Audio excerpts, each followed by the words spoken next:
Welcome to the Rim Break Rodeo. We hope this video helps. You start by enabling the feature in Settings. Go to Apps, then Floating Windows, and flip the main switch. Once done, make sure Auto Allow is turned on so apps can create floating windows without prompting. You should also open each app you plan to use and grant its floating permission. This avoids interruptions later. This step sets the foundation. Without permissions, the window won't appear. So confirm each app shows allowed before moving on to creating and positioning floating windows. You now create the floating window from the app. Open the app, then bring up recent apps or the app icon in the title bar and choose Open in Floating Window.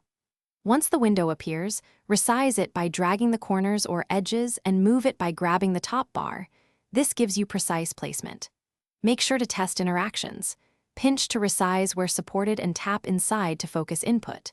Because floating windows are layered, you can keep them above other apps for quick reference.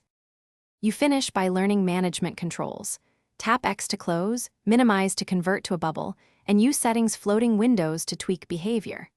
If a window fails to open, check app-level floating permission and ensure battery saver or battery optimization isn't blocking background overlays. If problems persist, restart the app or the phone and clear the problematic app's cache. This fixes stale permissions. One key troubleshooting tip: temporarily disable.